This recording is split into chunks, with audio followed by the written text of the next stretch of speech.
Throughout human history, civilizations have risen and fallen, but never without a cause. There are many factors Diamond questions in his book, Guns, Germs, and Steel.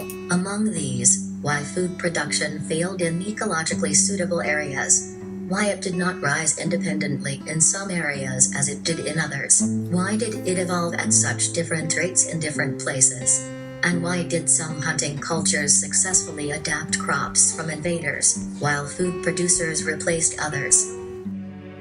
First of all, history consists of the success of cultures with farming power, compared to those who failed in food production. Among these failed farming areas are California, the Argentine Pampas, southwestern and eastern Australia, and much of the Cape of South Africa. Interestingly, what are now dry places were actually early food production sites. These include Iraq, Iran, the Andes, parts of China, and the African Sahel Zone. Evidence of food production comes from remains of animal and plants found at archaeological sites. These type of remains provide information of the time and place of the site, while remains that are found in the forest most likely belong to a hunting-gathering culture. The age of these remains is determined by radiocarbon, in which the decay of carbon into nitrogen is tested. However, this method has some technical problems, as remains from different plants or animals can get mixed up, and therefore give incorrect calculations of date. For that reason, a new technique called accelerator mass spectrometry is used. Since it requires smaller samples, it is more likely that the carbon being tested is constant throughout. The miscalculation of dates can be verified by annual growth rings in trees. This would make a date calibrated. Food originally found in Southwest Asia seems to have spread to Southwest Europe, the Indus Valley, and Ethiopia, along with other similar areas. This created a sudden boom in population and the abrupt start of agriculture in the mentioned locations. This can be taken as proof that these regions did not domesticate their own crops, but instead simply adopted those from other places. The hunter-gatherers of these areas either adopted the agriculture from other regions, such as Southwest Asia, or foreign farmers that came to their site outbred them. To decide whether plant and animal domestication occurred in the site itself, or happened elsewhere and then spread, one can look into two theories. First of all, one could examine a map where the crop or animal's wild ancestors were, and reason that domestication must have taken place in that area. Or you could plot on a map the first emergence of the domesticated species at each locality. But since the same plant or animals could have been domesticated at different areas, one must analyze genetic and chromosomal differences.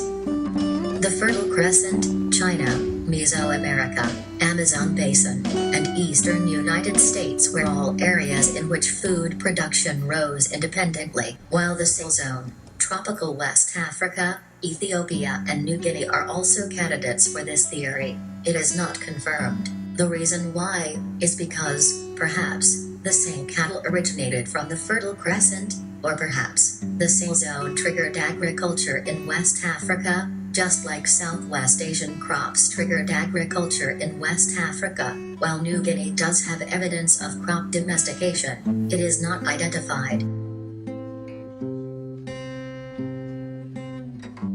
In the course of human history, there were two societies, one with agriculture and one without it. A society with a geographical location suitable for farming would change to a sedentary lifestyle from a hunting-gathering one. Groups of people that have settled in one area would start producing more food than before and increase their population. Soon this small group turns into a village and later on into a nation with people specializing in different fields. History we learn in schools is basically based on these societies of agriculture rather than hunter-gatherers that stopped from advancing. Thus, Diamond's theories in Chapter 5 about the independent or acquired domestication of crops apply to what we have learned. In Chapter 5, Diamond states that there are only 5 areas that independently started agriculture: Southwest Asia aka Fertile Crescent, China, Mesoamerica, the Andes of South America, and the Amazon Basin. Among these 5 locations, he emphasizes the fertility of Southwest Asia and how it had all the 14 founder crops, which enabled people to start agriculture. Southwest Asia is where the first civilization arose, Mesopotamia, and from this fact we can assume that early independent domestication of crops set the basis for a civilization. Diamond also asserts that Europe, Africa, and New Guinea were areas that achieved crops from the Fertile Crescent that allowed them to start their own farming. This can also be applied to what we have learned about the lack of grains Greeks had, and the reliance on olives. Olives weren't originally from Greece, but from Southwest Asia. After Diamond states that areas such as Ethiopia might have adopted the founder package, native food, of Southwest Asia, he comes to explain that the locals of these areas might have either been outbred by people migrating from the areas that supplied the founder package, or adopted the foreign agriculture. Diamond has a solid argument that we support because it has solid evidence. This being that the crops found in areas such as the Fertile Crescent in Southwest Asia were found at later time periods in areas of the northern African continent. This proves that either the people that grew said crops migrated, or these crops were adopted by the locals and the foreign agriculture had been accepted into the society. This same principle can be applied to the Columbian exchange, in the way that the Indians adopted the use of horses in the Americas and the Europeans adopted the potato as a main crop. Indians' lifestyle changed enormously after the horse was introduced, so much so that they even became to be known for having close relations to the horses.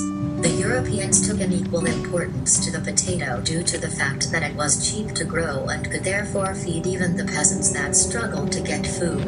This dependence on the potato was even clearer after the Great Famine in Ireland, in which a huge percentage of the potato crop was destroyed, and a large part of the population in Ireland starved because of it. Diamond's theory on the migration of crops from one society to another that might take advantage of it can be applied to almost any ancient human interaction, proving that contact between the different civilizations might have allowed some to have a leap forward in food production thanks to the crops that were introduced.